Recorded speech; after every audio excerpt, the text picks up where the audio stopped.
우크라이나는 혹독한 겨울을 견뎌내는 것만으로도 잘하고 있다고 많은 언론과 싱크탱크가 말합니다. 특히 러시아가 우크라이나의 에너지, 인프라, 민간인을 대상으로 장거리 공격을 강화하면서 러시아는 우크라이나 국민들을 얼어붙게 만들어 항복시키려 하고 있습니다. 하지만 러시아 겨울 전략에 대해 한 가지 간과된 점이 있습니다.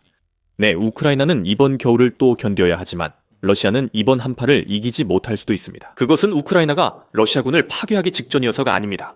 러시아가 이번 겨울을 버티지 못하는 건 푸틴의 전쟁 경제가 무너지고 있기 때문입니다.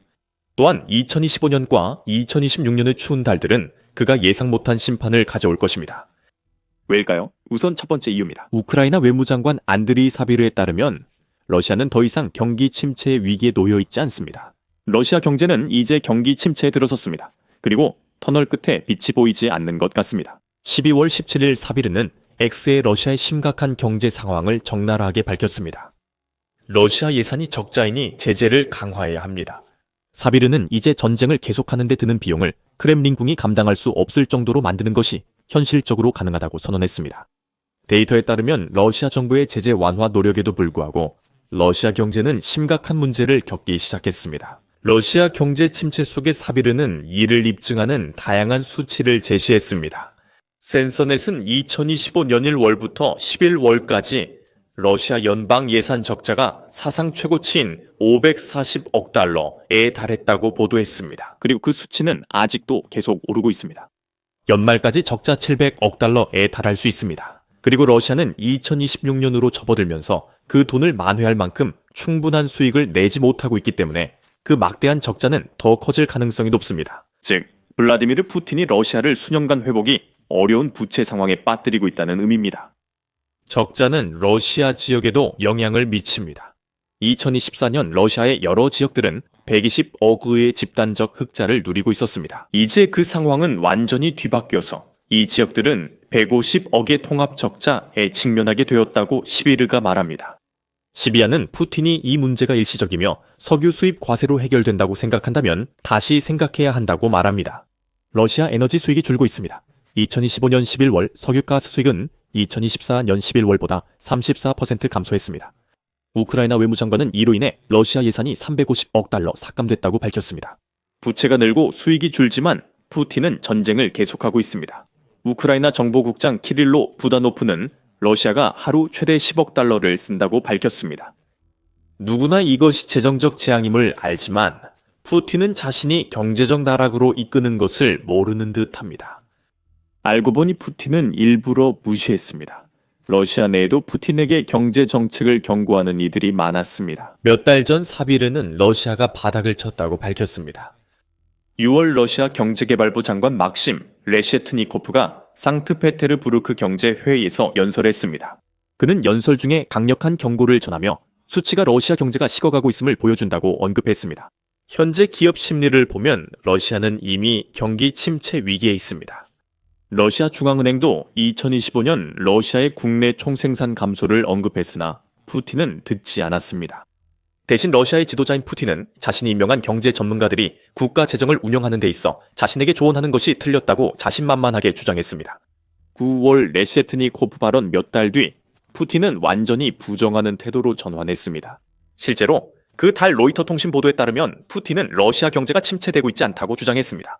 중앙은행 보고서에서는 정반대의 내용을 말하고 있었음에도 불구하고 말이죠. 로이터 통신은 18% 금리가 정상적이며 높은 인플레이션 대응에 필요하다고 전했습니다. 푸틴은 당시 러시아 지도자가 이를 몰랐다고 주장합니다. 차입 비용과 생활비 상승이 겹치면 건강한 경제와 거리가 있습니다. 만약 인플레이션이 경제를 압도하게 되면 아무런 좋은 일도 일어나지 않을 것입니다. 왜냐하면 앞으로 몇 년은커녕 11압도 예측하는 것이 불가능해지기 때문입니다. 푸틴은 9월에 이렇게 말했습니다. 하지만 높은 금리가 러시아 문제를 해결하지 못하는 것은 분명합니다. 이것은 푸틴이 자국의 경제 침체 원인인 현실적 문제들을 무시하고 있음을 의미합니다.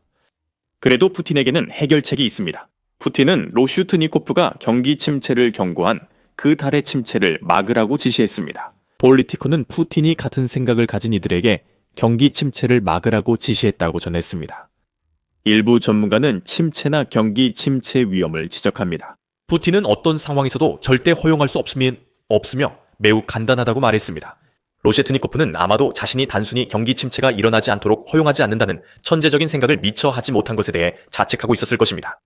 물론 현실은 망가진 경제 시스템을 기다려주지 않으며 러시아는 이제 푸틴이 일어나지 않을 것이라고 주장하고 명령했던 바로 그 경기 침체에 처하게 되었습니다. 푸틴은 지금 그 현실이 곤란하단 걸 모르는 척하지만 실제로는 잘 알고 있습니다. 사비르 씨는 푸틴의 전쟁 집착으로 인한 경제 문제 해결을 위한 크렘린의 접근이 이미 생활비와 금리로 고통받는 평범한 러시아인들에게 더 큰 부담을 준다고 지적합니다. 앞서 언급했듯이 모스크바는 민감한 부가가치세 인상과 중소기업 보조금 삭감 등 세금 인상을 피할 수 없었고 이로 인해 경기 침체와 부패 경제의 그림자가 드리우고 있습니다. 러시아 국민들은 더 가난해지지만 푸틴 측근들은 전쟁으로 계속 이익을 챙기고 있다고 사비르 씨는 X에서 밝혔습니다. 그는 푸틴의 러시아 경제 정책도 강하게 비판했습니다. 푸틴은 한때 경제 번영을 회복했다고 자부했지만 우크라이나 침략을 멈추지 않아 러시아를 심각한 경기 침체에 빠뜨리고 있습니다. 1990년대보다 더 심각한 침체입니다. 사비르는 우크라이나 외무장관이 푸틴이 국민에 더 높은 세금을 부과해 고통을 준다는 주장에 동의했습니다. 재정 적자와 석유 수입 급감으로 푸틴이 명령했습니다. 러시아인들은 매달 구매력이 줄어드는 급여에 더 많은 부분을 국가에 넘기고 있습니다. 9월에 러시아 재무부는 부가가치세율을 20%에서 22%로 인상하겠다고 발표했습니다. 겉보기에는 소폭 인상처럼 보이지만 부가가치세는 사실상 러시아 국민들이 구매하는 거의 모든 것에 적용되는 판매세입니다. 부가가치세는 크렘린궁의 주요 수입원으로 2024년 러시아 정부 수입의 15%를 차지했습니다. 블라디미르 푸틴은 국민들의 소비와 대출 부담이 커지는 상황에서 이 비율이 더 오르길 바랄 것입니다. 2025년 러시아는 부가가치세 외에도 여러 차례 세금 인상으로 자국민에게 고통을 준 바 있습니다. 연초에 블라디미르 푸틴은 2030년까지 러시아 세제 변화가 없다는 약속을 깼습니다. 개인 소득세 대폭 인상으로 러시아 소규모 사업체들도 크렘린의 자금 확보 압박을 피하기 어려울 것입니다. 폴리티코에 따르면 재무부는 세금 인상뿐 아니라 더 많은 중소기업을 세금 대상에 포함하는 방안을 제안하고 있습니다. 연간 매출 신고 기준을 1,000만 루블로 인하하는 것입니다. 현재 6천만 루블 약 74만 5천 달러에서 1,200만 루블로 낮추는 것입니다. 또한 해당 매체는 도박에 5% 북메이커에 이 5%의 세금이 도입된다고 전했습니다. 9월에 푸틴 대통령의 세금 약속 불이행 이유를 해당 부처가 투명하게 공개했습니다. 해당 부처는 이 조치들이 국방과 안보 자금 조달을 위한 것이라고 밝혔습니다. 푸틴 대통령이 방향을 바꿀 것이라는 러시아 국민들의 희망이 완전히 무너졌습니다. 몇 달 후인 11월 러시아 두마는 새 조치를 법제화하는 세금 인상 법안을 통과시켰습니다. 2026-28년 러시아 예산 승인과 함께 러시아는 2026년 군사에 2,095억 루블을 지출할 예정입니다. 그래서 러시아 국민들의 경제적 고통은 끝이 안 보입니다. 푸틴이 전쟁을 끝낼 때가 됐다고 확신할 만한 무언가가 나타나지 않는 한 자신의 나라가 재정적으로 마비되는 것만으로는 아직 충분하지 않았습니다. 사비르에게 러시아의 고통에 대한 이 소식은 푸틴에게 전쟁을 끝내도록 압박을 가하기 위해 더 많은 조치가 필요하다는 신호입니다. 평화 협상은 효과가 없습니다. 푸틴은 우크라이나 전장에서 영향력이 있어 우크라이나가 받아들일 수 없는 요구를 하고 있습니다. 우크라이나와 동맹국들은 러시아에 더 강한 제재를 가해 러시아 국민과 타인도 그 고통을 느끼게 해야 한다고 생각합니다. 푸틴과 러시아의 돈 많은 남녀들도 우크라이나 전쟁이 초래한 재정적 고통을 직접 겪어야 합니다. 2022년부터 시행된 범대서양 공동체 제재 정책은 전략적으로 타당하고 효과적이었으며 현재도 그렇습니다. 제재는 효과를 내고 있습니다. 사비르 씨는 X에서 제재가 러시아 전쟁 기계의 살인과 파괴 자원을 차단하고 있다며 더 많은 노력이 필요하다고 했습니다. 압박을 더 강화해야 하며 경제적 압박이 푸틴에게 견딜 수 없을 수도 있습니다. 그는 우크라이나 영토의 몇 평방미터를 더 얻기 위해 매일 죽이는 수천 명의 병사들을 계산하지 않습니다. 하지만 그는 자신과 측근들에게 속한 돈은 꼼꼼히 챙깁니다. 서방의 러시아 제재 효과에 대한 논쟁이 있어 왔습니다. 2월 더 컨버세이션은 제재가 목표 달성에 드물게 성공하며 러시아에서는 실패한 듯하다고 보도했습니다. 이 매체는 제재가 러시아 경제에 혼란을 줬다고 언급하지만 러시아 장관들이 공개적으로 비판하기 전 발표된 기사라 영향력이 과소평가됐을 수 있습니다. 경기 침체, 인플레이션, 노동력 부족, 통화 가치 하락 등은 러시아에 문제를 줬지만 전체적으로 영향은 제한적이었습니다. 이 매체는 국제통화기금 이 2024년 4월에 발표한 예측을 인용하며 2024년 러시아 경제가 세계의 다른 모든 선진국들보다 더 빠르게 성장할 것이라고 전했습니다. 그 예측은 곧 무의미해졌습니다. 하지만 이제 러시아 경제가 심각하게 붕괴된 것을 알게 됐습니다. 서방이 제재로 더 많은 일을 해야 한다는 주장도 여전합니다. 사비르도 직접 그 점을 지적하면서 미국과 유럽연합, 그리고 주요 7개국 G7, 이 러시아에 더 큰 압박을 가할 수 있는 막대한 영향력을 여전히 가지고 있다고 언급합니다. 현재 사비르는 러시아 군산 복합체 중 20%만 제재를 받고 있다고 주장합니다. 나머지 80%는 새로운 금융 제재를 가할 여지가 많다는 뜻입니다. 아마도 이제 서방이 그 영향력을 활용해서 푸틴에게 자신이 생각하는 만큼 협상에서 강한 위치에 있지 않다는 것을 보여줄 때일지도 모릅니다. 매사추세츠 공과대 슬론 경영대학원 경제학자 사이먼 존슨도 사비르 의견에 동의하는 듯합니다. 그는 미국 등 여러 나라의 제재가 효과 있지만 더 효과적일 수 있다고 말합니다. 핵심은 제재를 가하는 주체들 간의 협력과 푸틴에게 진정한 압박이 가해지도록 하기 위해 그들 스스로도 약간의 고통을 감수하려는 의지에 있습니다. 제재가 신뢰받고 효과적이려면 서방은 일정 수준의 비용을 감수할 의지가 필요합니다. 영리한 정책으로 그 부담을 줄일 수 있습니다. 존슨은 이렇게 말합니다. 유럽연합은 늘 자신들의 고통 분담을 피하려 했습니다. 하지만 유럽연합이 취하고 있는 조치로 인해 상황이 바뀔 것이며 이는 러시아에 더 큰 타격을 줄 것으로 보입니다. 영상 후반부에서 유럽연합의 새로운 조치를 자세히 다룹니다. 서방이 러시아에 적용한 제재에 대해 때때로 비관적인 전망이 나오기도 하지만 현재 시행 중인 제재가 더 효과적일 수 있음에도 불구하고 여전히 효과를 내고 있다는 점은 부정할 수 없습니다. 유나이티드 24 미디어는 12월 17일 기사에서 러시아 산업 상황을 근거로 제재가 일부 평가보다 이미 더 효과적이라고 지적합니다. 사비르가 산업 관련 수치를 공유했습니다. 유나이티드 24 미디어는 러시아의 석유 및 가스 수입이 국가 연방 예산의 약 40%를 차지한다고 밝혔습니다. 이것이 바로 푸틴이 침공을 시작한 이후로 손을 떼지 않은 현금 창고입니다. 이른바 전쟁 자금은 제재로 인해 여러 차례 타격을 받았습니다. 가격 하락과 러시아 석유 수출 감소, 2024, 2025년 우크라이나의 러시아 석유 인프라 반복 공격이 있었습니다. 매체에 따르면 러시아의 석유 가스 수익이 코로나19 팬데믹 이후 최저 수준으로 급락하고 있습니다. 2025년 12 월은 제재와 기타 조치로 인해 러시아가 겪고 있는 석유 문제를 집약적으로 보여주는 시기가 될 전망입니다. 러시아는 2025년 12월 석유가스 수익이 2024년 12월의 절반 수준일 전망입니다. 러시아는 석유 수출로 매달 약 50억 달러를 벌고 있습니다. 하지만 그 수치는 계속 하락해 러시아는 400억 달러만 얻게 될 전망이며 이는 2025년 재무부 예상치인 1,300억 달러보다 훨씬 적습니다. 러시아가 이미 경기 침체에 진입한 상황에서 400억 달러 손실의 영향을 과소평가하지 마세요. 그리고 블라디미르 푸틴이 제대로 해결하지 못하거나 아예 무시하고 있는 여러 경제 문제들 속에서 러시아는 경제적 부유함이라는 환상을 만들기 위해 강한 루블을 유지하려 하고 있습니다. 지난 3개월간 우랄산 원유 가격이 28달러 하락해 배럴당 약 40달러가 된 것은 제재가 러시아에 큰 타격임을 보여줍니다.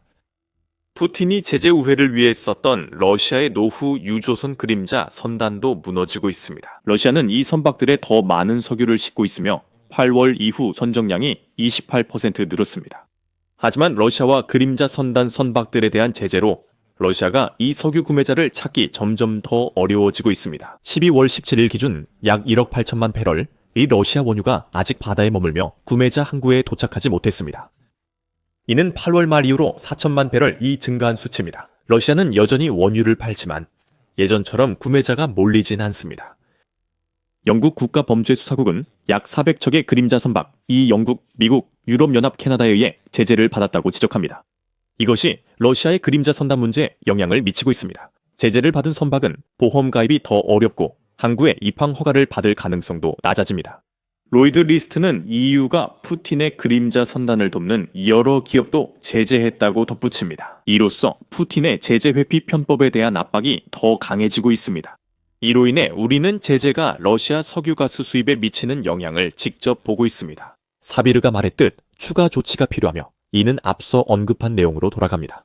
우크라이나 군사 지원이 아무리 많아도 EU의 러시아 제재 시도는 오랫동안 지연됐습니다. 이는 유럽연합이 여전히 푸틴 측근들로부터 많은 석유와 LNG를 구매하기 때문입니다. 하이노스 뉴스에 따르면 2025년 상반기 EU의 액화 천연가스 구매량은 2024년 같은 기간과 비교했을 때 실제로 증가했습니다. 유럽연합 국가들은 그 기간 동안 더 높은 가격의 LNG에도 불구하고 러시아산 LNG를 5% 더 많이 구매했습니다. 즉, 물량이 5% 늘자 러시아 수익은 30% 올랐습니다. 파이프라인, 가스 대금은 여전히 줄고 있습니다. 첫 6개월 동안 EU는 러시아 경제에 84억 유로, 즉 약 985조 원을 투입했습니다. 유럽연합 옵서버는 스페인, 벨기에, 프랑스, 네덜란드 등 4개국이 2022년부터 2025년 6월까지 우크라이나 지원금보다 러시아산 LNG에 더 많은 돈을 썼다고 밝혔습니다. 지원금은 2,120억 유로, 약 2,490억 달러이며 같은 기간 내 국가는 러시아산 LNG를 3,430억 유로, 약 4,027억 달러 어치 구매했습니다. 유럽연합 국가들은 러시아 제재의 실질적 효과를 위해 감수해야 할 고통을 피하려고 다른 여러 나라들과 함께 노력해왔습니다. 곧 상황이 달라집니다.